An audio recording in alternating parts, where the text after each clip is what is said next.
นานคุ้มค่าบ่ทุกคนเราคิดว่าคุ้มค่าเนาะราคาจัดไปฝากกดไลค์เด้อทุกคนสบายดีทุกคนวันนี้ก็พบกับเราอีกแล้วเนาะ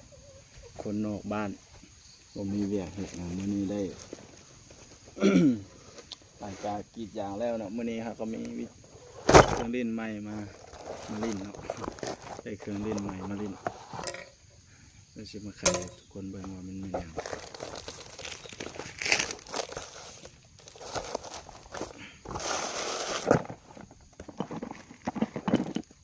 อันนี้มีนัดลูกปีนะ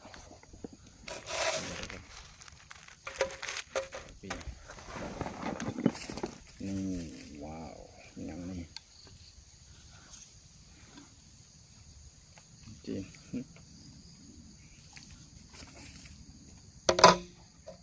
เป็นกระสุนปืนกระสุนเนาะนี่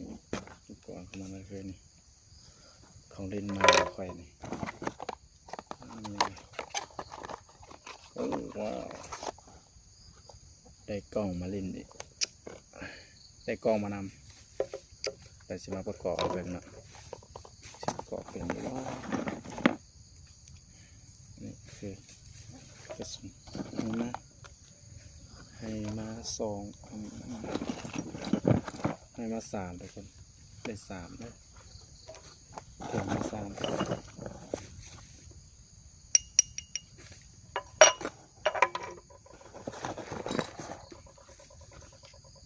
เห็นบ่วะ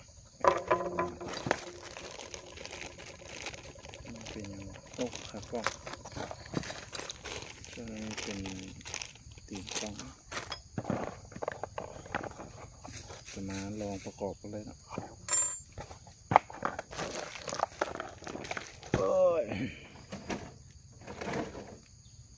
ยังบ่เคยประกอบเลยทุกคน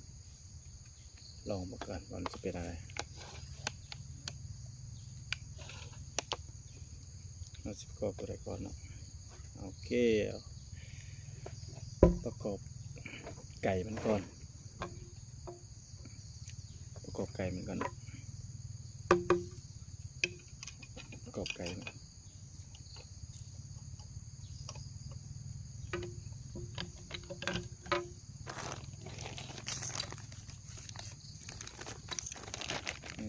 นับ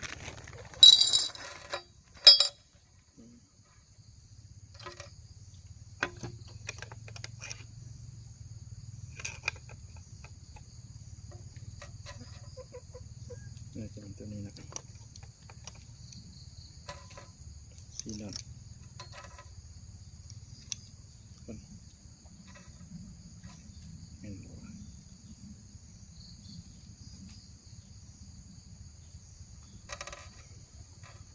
สีดำแล้วก็สีน็อตคือกัน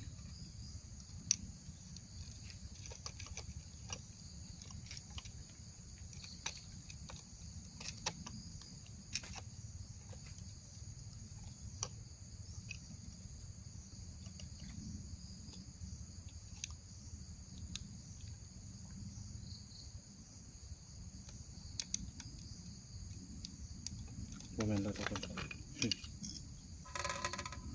สีดำคือกัน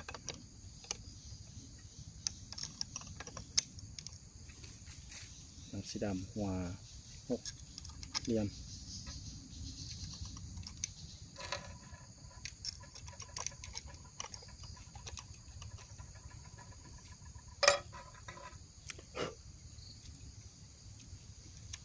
เราผ้าจะเป็นยังก็ได้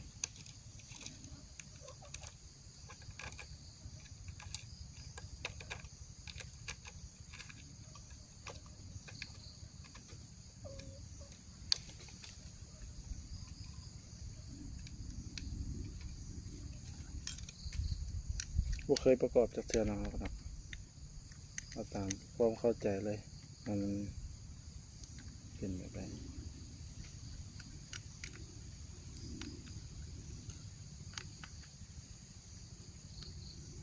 ก็น่าจะเป็นแบบนี้แหละครับเพราะว่าจุดนี้จะบอกมันจะเนียนเลย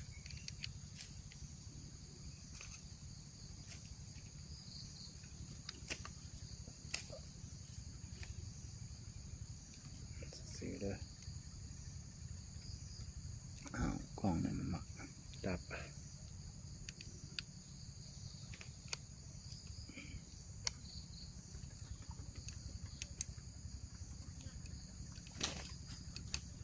จะบ่หันแน่นแทนเนาะเพราะว่าโอ้โหมันซีเมนต์บ่เพราะว่าเหนียวไก่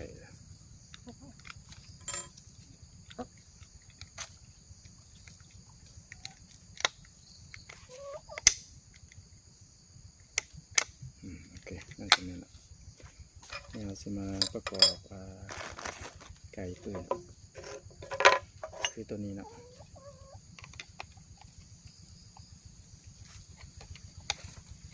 นี่จะเป็นหนักยาว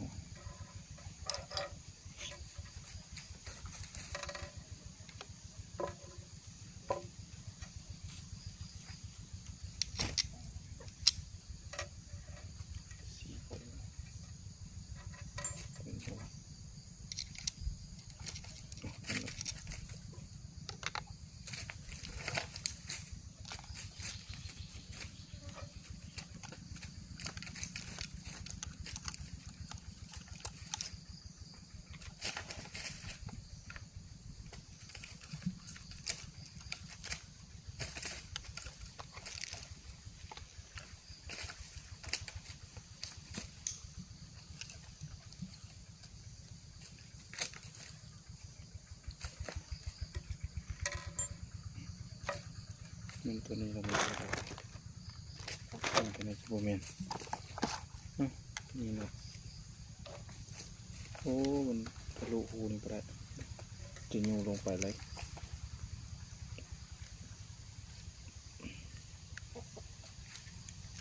ถ้าจะเห็นข้างนอกเนาะ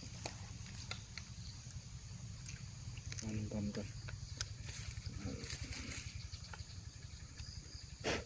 โอเคได้แล้ว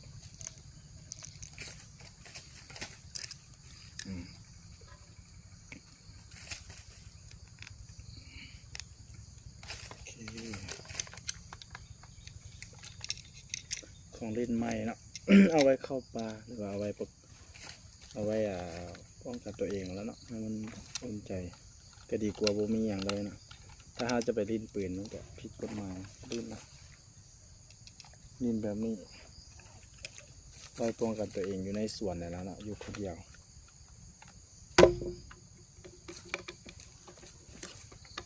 เราจะบ่หันแน่นเท่าเลยเนาะเราจะประกอบแบบตึงๆไว้ก่อนเพราะว่าบ่ฮู้ว่ามันสิถึกบ่เป็นความละเอียด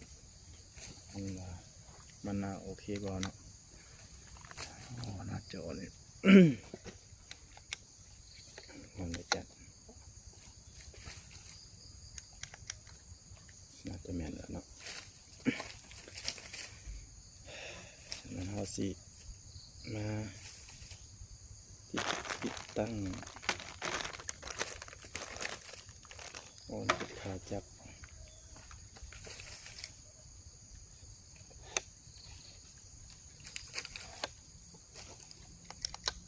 ติดตั้งนี่ก่อนเนาะตัวนี้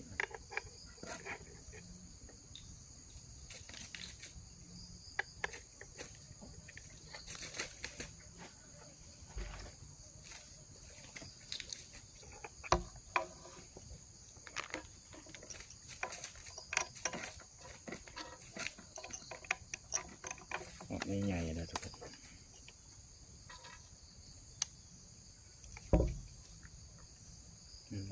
คิดว่าเห็นละ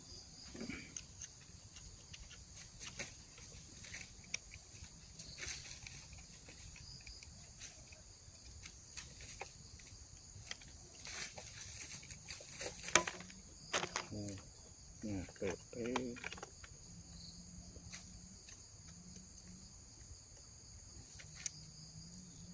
มันมีบอกสุดอะไรเนาะ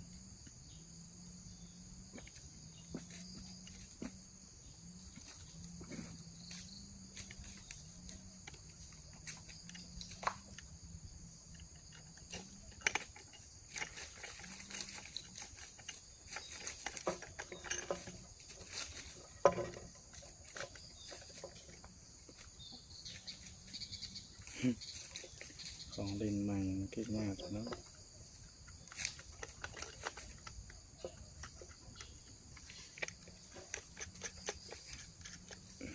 จะหันตึงเหมือนกันหรอกว่าเขาประกอบถือว่าน่าจะมาประมาณนี้มีคู่มือให้อยู่นะคู่ประกอบ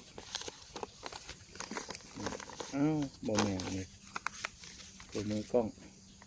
คู่มือประกอบโบมีนะทุกคนโบมีคู่มือประกอบเด็กคู่มือกล้อง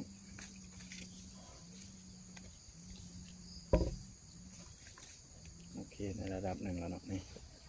ได้แล้วได้ทรงกล้องอันนี้เป็นอย่างนี้ทรงมันได้แล้วเด้อเดี๋ยวสิมาใส่ส้นนี่เนาะ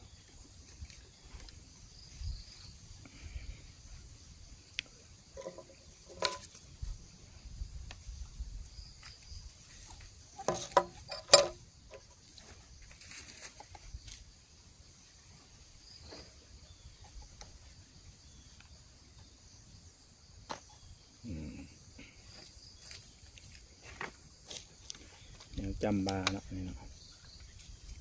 เครื่องบา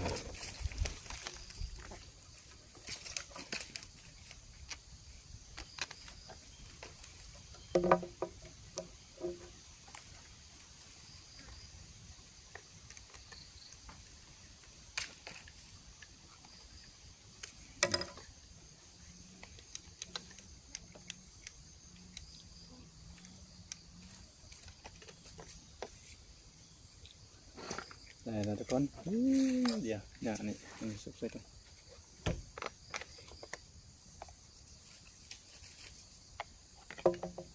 น่าจะเป็นแบบนี้นะสุกลงไปเลยโอ้แข็งเตะแจ่มเลยทุกคนป่านปืนอากาศ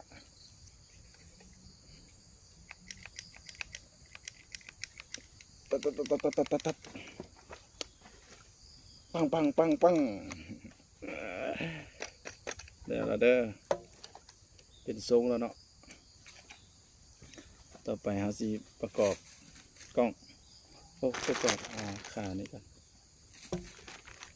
จับกล้องนี้เนาะ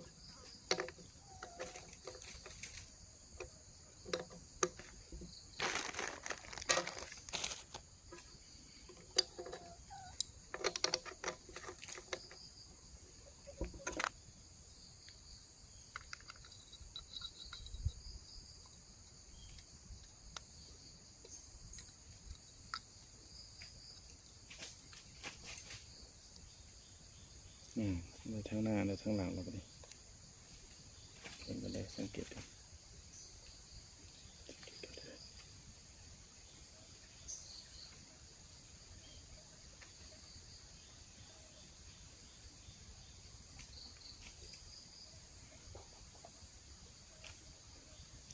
ทั้งหลังน่าจะใหญ่กว่าทั้งหน้านะ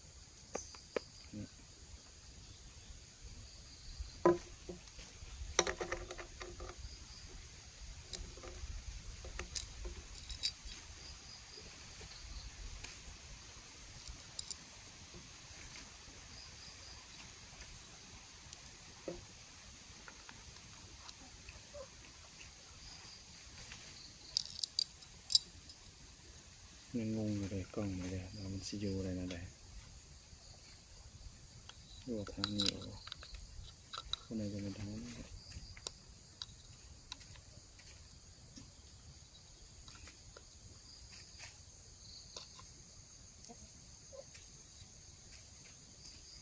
โอ้มันจะมีมาอยู่ขอบนี้เนาะคือถือกัน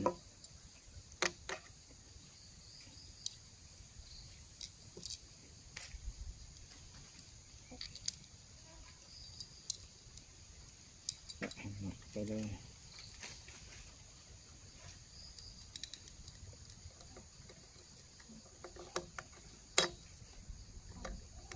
ตั้งกล้อง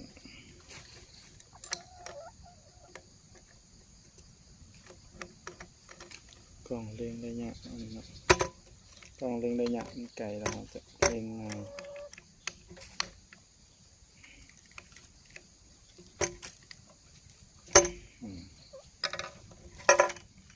จากนั้นก็จะกล้องมาสักครั้ง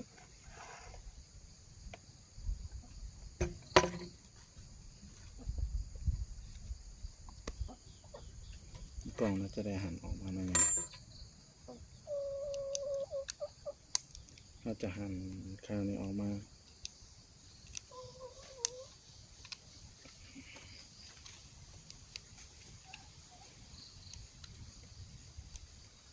มันออกมาแล้วเราจะใส่เข้าไปโอ้ยลองเข้าไปได้แล้วยังอะไรจ้ะ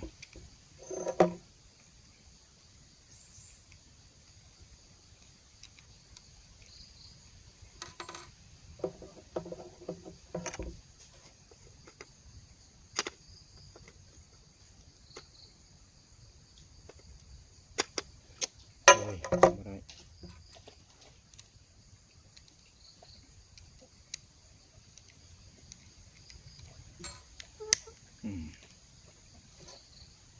การทำมันดังแป๊บเนาะคนให้มันออกจากนั้นก่อนโอ้ยงคือเด็กจะน่าจะไปหัดกล้องเข้าไปเลย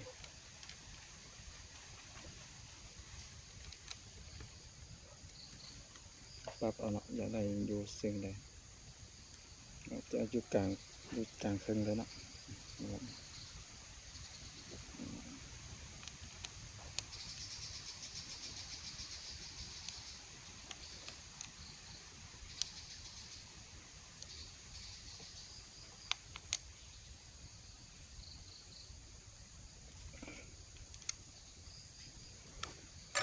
นานคุ้มค่าว่ะทุกคนเราคิดว่าคุ้มค่าเนาะ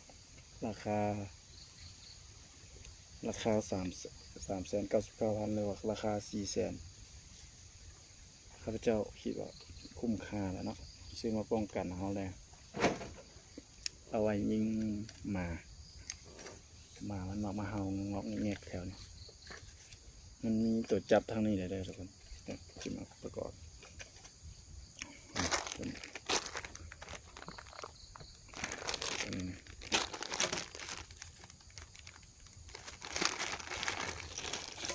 โอ้ยอย่าต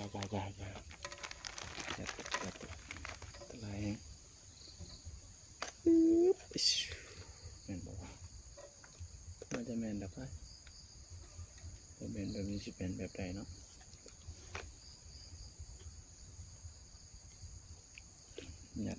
หยัดน็อตเข้าไปในนี้เลยไม่เห็นอันนึงแบบนี้เนาะ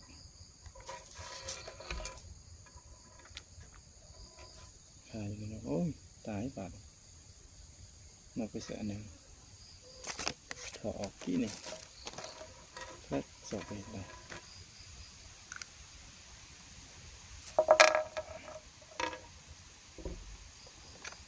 โอ้โหนะ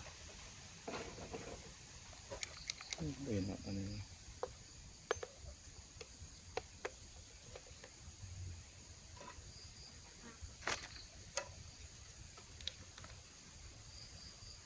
จะเป็นแบบนี้เวนแล้วนะน่าจะเวนแล้วชอบมาเป็นอันนึงตกที่เห็นละเก็บตาย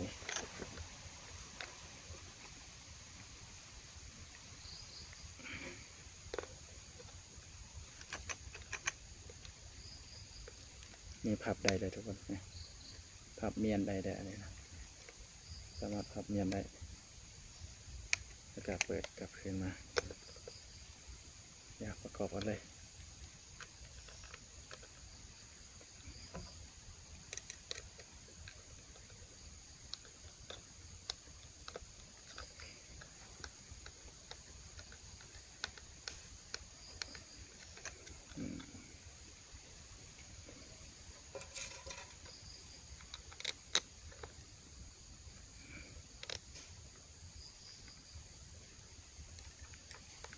สั่งมาไว้เลาะยิงเลาะลินปลาเนาะไปละลาเขากับยานนะบ้านเจองูเจออีหยาที่ไรก็มีแนวติดโตเราจะเข้าป่าไปถ่ายคลิปถ่ายคอนเทนต์อย่างเนาะเขาก็ต้องหาแนวติดโตเลยในก็ถือว่าบ่เสีย ก็เสียใจแล้วเนาะเพราะว่านี่เขาก็คุ้มค่าอยู่เนาะราคา400,000ได้แบบนี้คุ้มค่าป่ะทุกคนนี่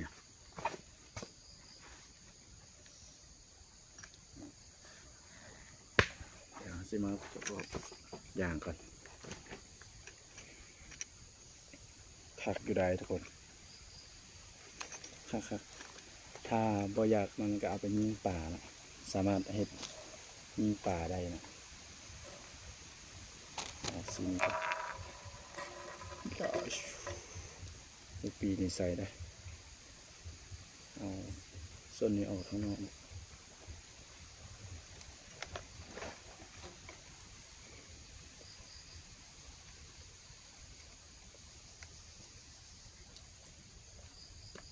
มีหลายให้มันดี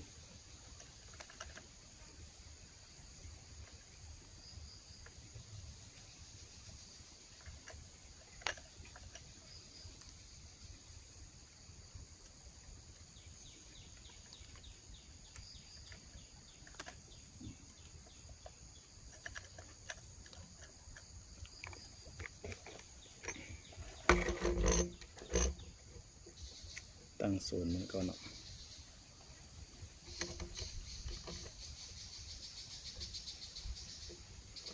เดี๋ยวต้องเข้าใน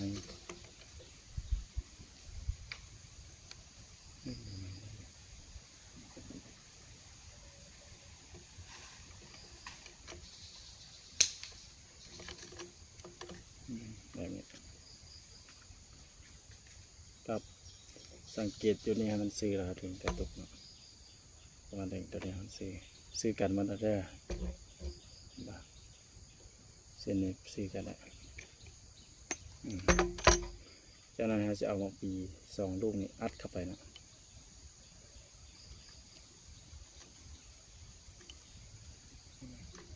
จากนั้นเราดึงเลยนี่แห้งดึงแห้งเท่าไหร่มันแห้งแน่นเนาะเดี๋ยวสิ